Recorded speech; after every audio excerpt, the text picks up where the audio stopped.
לפעמים אני תוהה על פעמים בהם טועה בחשיכה. לפעמים אותי הדיכאון שווה במחשבה אם כל זה שווה או לא שווה. מסתכל על העתיד ורק נמנע מההווה. למה? כי ההווה הוא קצת יותר מדי מלא, בקושי על קושי קצת מתעייף מזה. ולפעמים אני רוצה שמישהו יהיה זה שיחזיק הכל, זה שיעשה במקומי.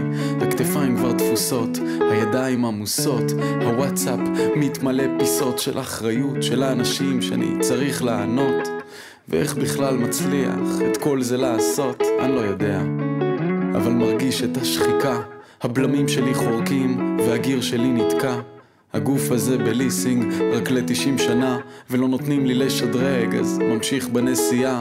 אני יודע שלפעמים אני מדבר יותר מדי, חושב יותר מדי, מתעמק יותר מדי. אני יודע שלפעמים אני מנסה חזק מדי, לא מוותר יותר מדי, ובגדול יותר מדי. אני יודע, לפעמים אני שוקע, מתרחק מהרדודים, סוחר רק בעמוקים. אני תובע, אף אחד לא שומע,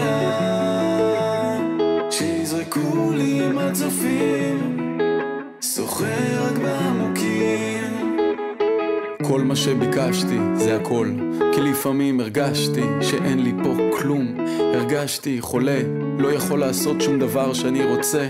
סופר כל טיפת סוכר שאני מכניס לפה, אז עם אותם אני סופר, אני לא אספור פה אף אחד. גם ככה כבר הבנתי שאני ילד מיוחד, ואם נפלתי בסטטיסטיקה של סוכר וצליאק, אולי אפול בסטטיסטיקה הזו שברק.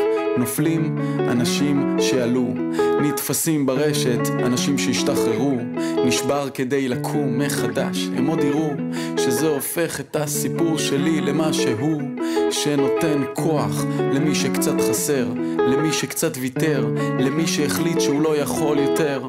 מכיר אותך, מרגיש אותך למרות המרחק, אל תתפשר על החיים, תישאר חזק. אני יודע, לפעמים אני שוקע,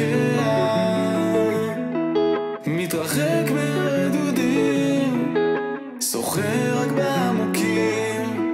אני תובע, אף אחד לא שומע, שיזרקו לי מצופים, סוחר רק בעמוקים.